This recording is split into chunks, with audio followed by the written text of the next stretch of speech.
Welcome to the Grassroots Army Podcast. This platform is for common sense people looking for up-to-date, accurate, and truthful information without the hot garbage corporate media bias. The power of one can lead to the power of many. You never know what small act that you may say or do that may literally change the lives of millions tomorrow. And don't you ever think that you can't make a difference, because you can.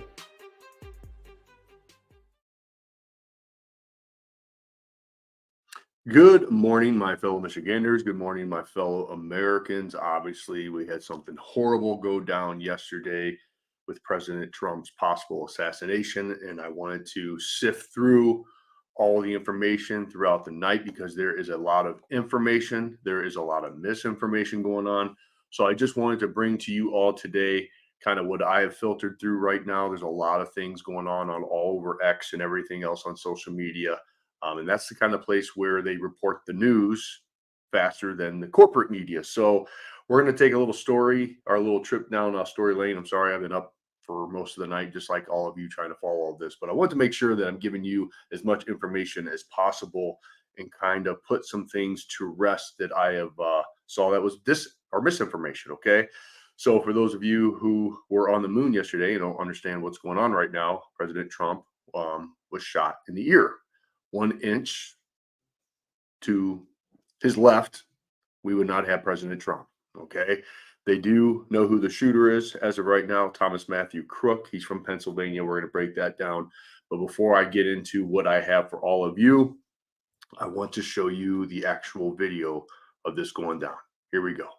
Well, want to really see something that said, take a look at what happened.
That's powerful.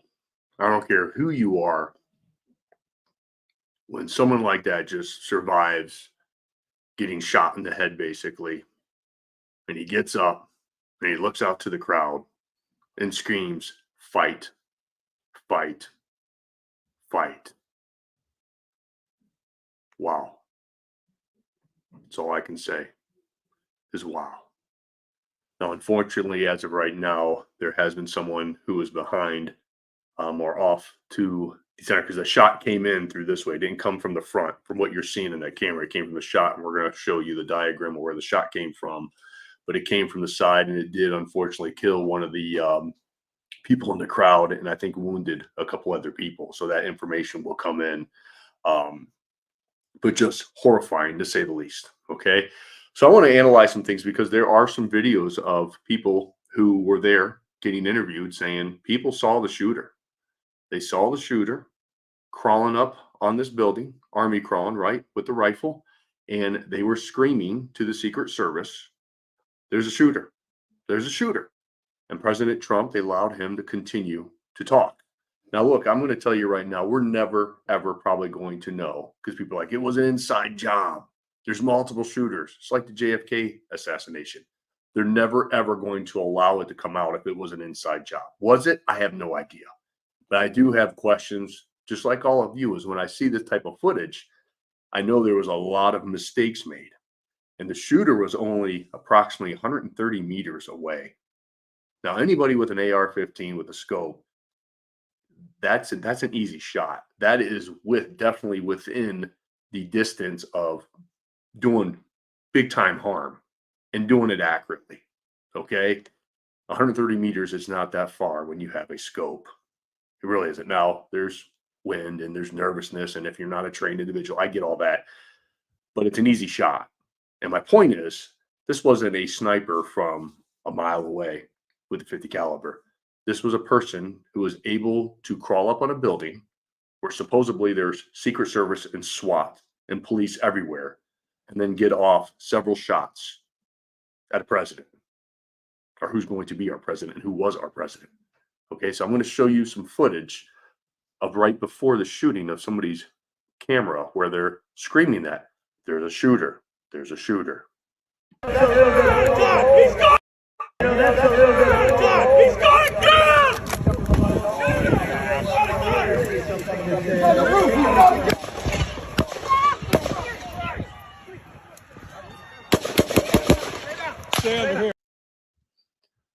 So the way we would expect that to happen, if a civilian is screaming he's got a gun, the Secret Service is rushing the stage, right?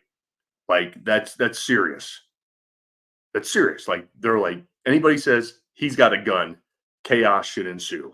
That's just a normal reaction. But there's multiple people saying this now, and that's not that person. There's multiple videos of people saying that they were doing just that. Like, hey, there's a shooter. There's pictures of the shooter sniped before he was killed in a sniper position, aiming, right? So these people, now you got to remember, there's snipers on our side everywhere, supposedly watching. Now, granted, 360 degrees, or probably 180 because they probably got the backdrop and stuff, so they can't see President Trump. But there is 180 degrees where they have to, look at every possible threat. I get all that. But for the easiest one right in front, right on a building, there's a lot of questions, because let me show you the diagram.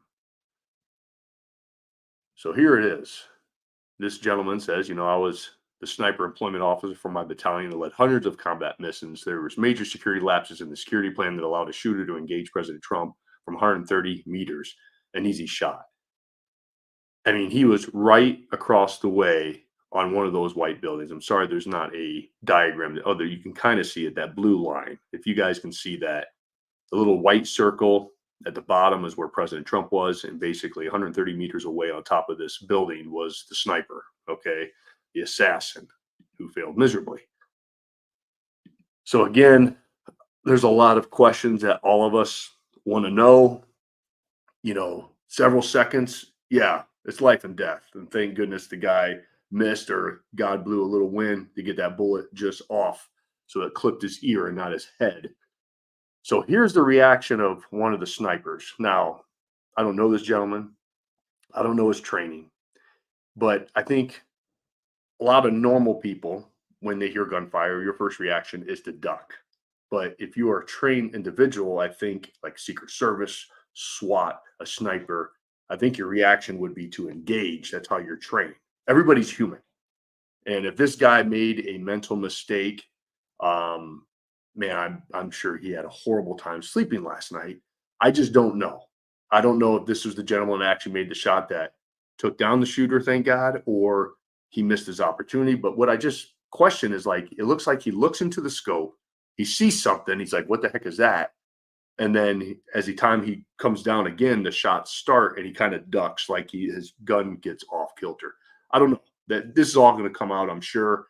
But just to show what I'm seeing to all of you, I just have questions. It's a little bit old, that shot. That shot's a couple of months old, and if you want to really see something that's said, take a look at what happened. You see him? He's right up there on the roof. And watch what happens when the first shot rings out. Like right before the first shot, he looks up, and it's almost like he says, what the hell is that? And then he goes back down and the shots start. So watch this again. And if you want to really see something that's said, take a look at what happened. So again, bottom line, if this was just people making mistakes, there is going to be a lot of people probably losing their jobs over this. That is for sure. because there was definitely a breach in security. Unbelievable that we're even talking about this. So let's get into Donald Trump's statement. I don't have it for you, but I'm going to read it to you right now. You can't see it, but he made this out on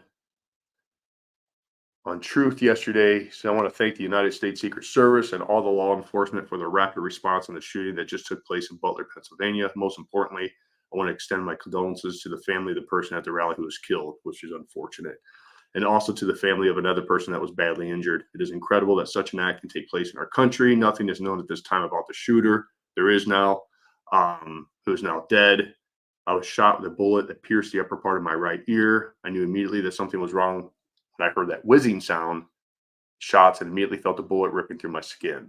Much bleeding took place, so I realized then what was happening. God bless America. Okay, so unbelievable, right? So let's talk about now some of the shooter, because there's a lot of information going on right now. Here he is, okay?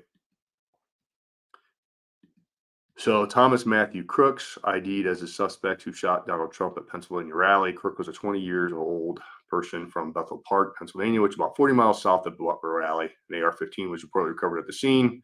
Crooks was apparently shot in the head after he tried taking out the former president, which he was. I saw footage of that. I can't show it. And then what's going on right now, just to give you, and I haven't confirmed this, but it's all over X this morning, and we're going to talk about X here in a second, but he is a registered Republican. Okay. So with that being said, everybody, all the Dems, see, he's an extremist. Anybody can register as a Republican, folks. And again, let's keep this, not right or left. This is horrific. But here's where I want to point out. And again, this is what I've read right now. I've not actually looked this stuff up to confirm, but it seems like it is valid. He was a registered Republican, or he did register as a Republican, but he also donated to Act Blue. Okay. So there you go. That's all the information I have on the shooter right now. He was a registered Republican. That's what all the left is screaming from the rooftops right now. However, he donated to Act Blue, which is obviously a Democratic organization. Okay. So that is the shooter. We're probably going to find out more. Did he leave a manifesto? I don't know. But I do know that the world is shocked right now. And a lot of people are awakening. Now, before I get into what this young gentleman said, and he's spot on with a lot of what he says, I want to point out some things with the Dems right now. Because what the Dems are good at is putting a lot of garbage out on, a narrative.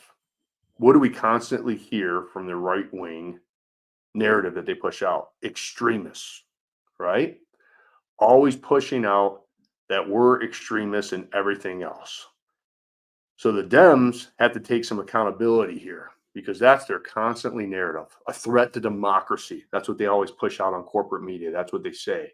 Even President Biden was quoted saying, we need to put a bullseye on President Trump. Now, did he literally mean that? I don't know. I don't know the guy. I can't speak for his state of mind, only that he's at a state of mental decline, which we all see. However, you can't say those things without ramifications and repercussions. People are very fragile right now. People are under a lot of stress ever since COVID. The economy's going wrong. All these things, and that's what they point out. And when you say these things, they have ramifications, repercussions. Let's just go back to what Governor Whitmer did during the pandemic. So here's her little quote from yesterday, her little tweet. "There is no place for political violence in this country, period. This is not how we solve our differences. I am horrified to learn of this news, and we will follow the situation closely. I'm grateful for all those in law enforcement who stepped in and made." So, okay, that was a good tweet.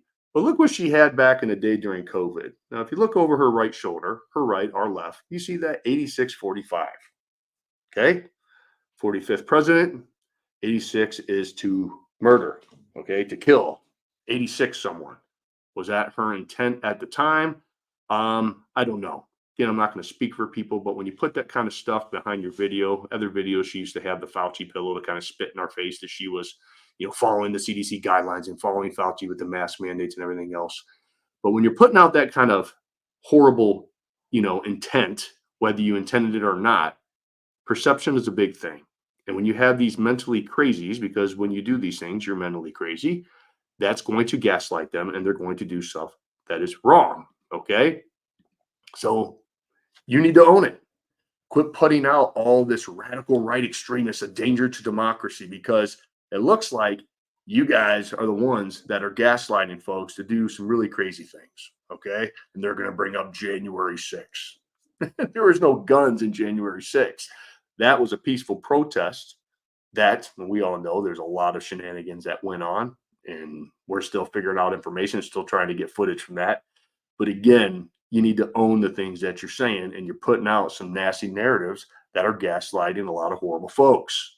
Okay, so let's listen into what this gentleman had to say, which he is speaking for a lot of Americans right now. Wanting to say this for a while.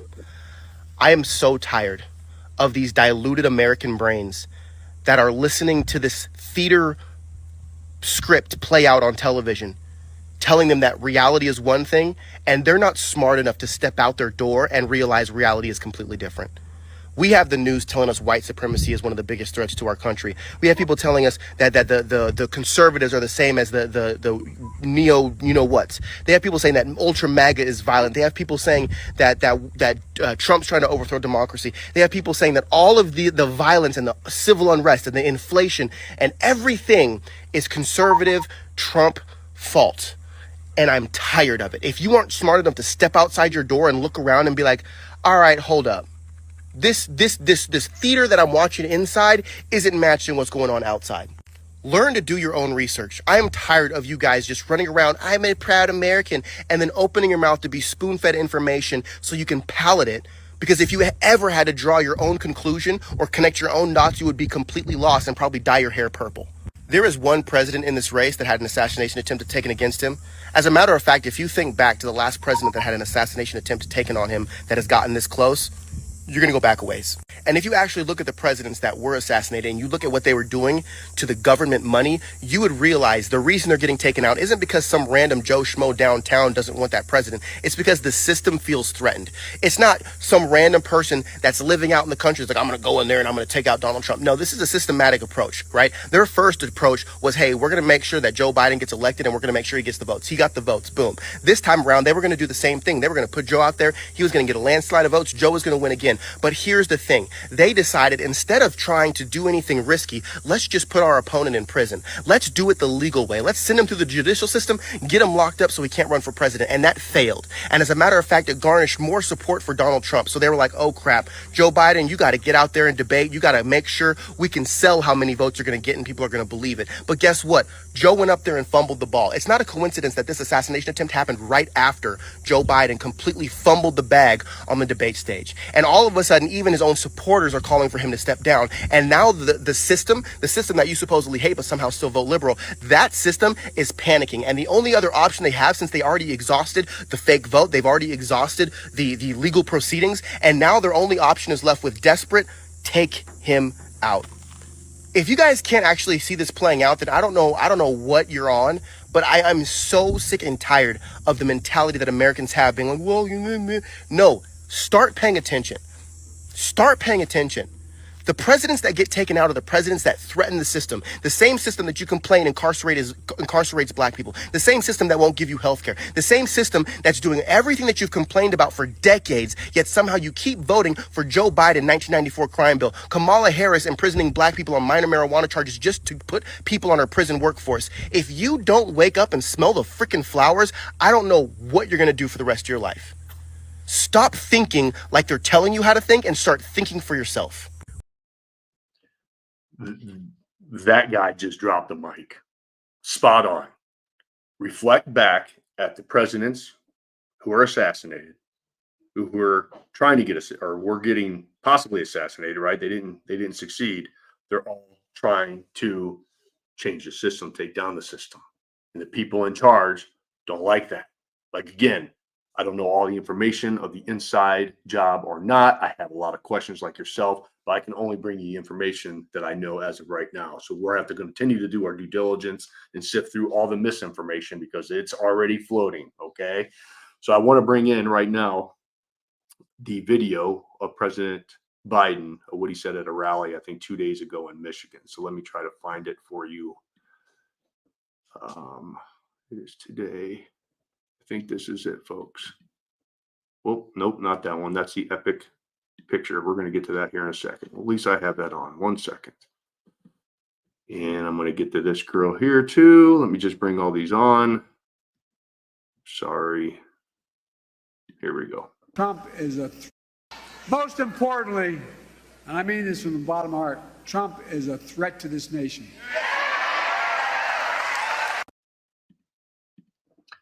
I wanted to point that out because I want to show you his post-press conference from after Trump was shot. That's what he puts out. Threat to democracy, threat to democracy. The corporate media, that's what they threat democracy, they gaslight. And then you got mentally disturbed people that pick up a gun and they try to do something about it. Okay. So I wanted to show that clip before his little, we're with President Trump and his family. They apparently he's doing well. I plan on talking to them shortly, I hope, when I get back to the telephone. Look, there's no place in America for this kind of violence. It's sick. It's sick. It's one of the reasons why we have to unite this country. We cannot allow for this to be happening. We cannot be like this. We cannot condone this. And I want to thank the Secret Service and all the agencies, including the state agencies, that have been engaged in making sure that the people and we have more detail to come relative to other people maybe injured in the audience. I don't have all that detail. We'll make that available to you. I may be able to come back a little later tonight, but we'll put out a statement if I'm not able to if it's not convenient for you all. But the bottom line is, the Trump rally was a rally that he should have been able to be conducted peacefully without any problem. But the idea that there's political violence or violence in America like this is just unheard of. It's just not appropriate. And everybody must condemn it. Everybody. I'll keep you informed, and if I am able to speak to Donald, I'll let you know that as well. But so far, it appears he's doing well. Number one. Number two, that there's thoroughly investigating what happened to anyone else in the audience. We have. I just can't listen to any more of that. That's coming from the same guy who tries to put him in jail, his political opponent. I mean, it's hot garbage. And the Democrats are really good at we're going to come out and we're going to look great and we're peaceful and all that. No, look at the footage from what has happened over the past 6 years with President Trump and the narrative they put out with him, a danger to democracy, everything else, right? So I want to show you what CNN initially put out, and the show's almost over, folks, but there's so much. But I want to put on here what they put out, and this is how much hot garbage CNN is. Okay? So they put in there on their initial, after the assassination attempt, Secret Service rushes Trump off stage after he falls at rally. That's what they push out, not collecting all the facts. Now, granted, I was getting texts and calls literally seconds after, and after just a minute of search on X, I saw the video of him grasping his ear and the shots ringing out. So it's not fireworks. Anyone who has shot a weapon knows what that sound is like. And this is what hot garbage CNN puts out. It just, and then you see my little caption at the top. I'm surprised it didn't say mostly peaceful assassination. I mean, it just, that's our corrupt corporate media. And then we have clowns like this woman, all right, Senator London Lamar. While I'm praying for President Trump and hopes he makes a full recovery, the extremism from the MAGA regime has brought us to this moment. That's what she said. Okay. So she has since deleted that tweet, not before I commented, hot garbage. I hope you get diarrhea tonight. That's what I said to her. And I got kicked off at X for 12 hours, which I'm in jail for the next 3 hours on X. So that's why this is not on X yet. But for telling her that I hope she gets diarrhea. Again, I don't care about people's feelings anymore, folks. I truly don't. Because what I care about right now is this man right here. I'm going to do everything that I can to get this guy elected. I will eat, sleep, and breathe the November election to fire up people, to get them inspired, to take action. Let's make this such a landslide victory that there is no way that they can cheat in this election, because this image right here should be a bronze statue in DC. And I hope it is one day, because this is the man that can lead us out of the hole that the Democrats have put us in. This is the image that will always be in my mind when I think of the horrible day yesterday. And that's why we have released last night, shortly after, I called our media team. I said, we need a t-shirt to unite people. We need something that people can come together. And they came up with this, and I absolutely love it. It's that image. And what he said, that is an emotional event when he's bleeding from the head. He's leaning over his Secret Service, putting himself in harm's way. And what does he say? Not, what the heck happened? Oh my goodness. He screams to the crowd, fight, fight, fight. Just like he has said, they're not coming for me. They're coming for all of you. That's why I'm doing what I'm doing, and I'm just in the way. We released this shirt literally an hour after. I don't care about people's feelings. People are saying too soon. We shouldn't do this. I don't give a shit. I'm about doing what's right, and we need to unite, and we need to get it fired up, and we need to make a statement. I hope I sell 1 million of these things, because I want to donate a fat check to his campaign off the t-shirt sales of this thing. Look, folks, anybody involved in merch, you don't make no money off merch. I do the merch in the Grassroots Army so people can feel united and a part of something. Okay, so if you go to the grassrootsarmy.com, you're going to see shirts like this. You're going to see shirts like I just showed you. We are trying to unite people behind that man right there. So go get your shirt. There's other shirts on there that you can get, but I want to sell a lot of these things so we can donate a huge fat check to that man right there, who literally just took a bullet for all of us. So go to the grassrootsarmy.com. The link is in the description of this video. Buy what you want. I love that shirt. I already ordered several for myself and my family. This one obviously is making a statement. Go get your merch. Support this. I'll continue to do my part and give you all up-to-date, accurate, and truthful information. But hang in there. We're going to win this fight. God bless you. God bless the state of Michigan, of course, and always God bless these United States. Till next time.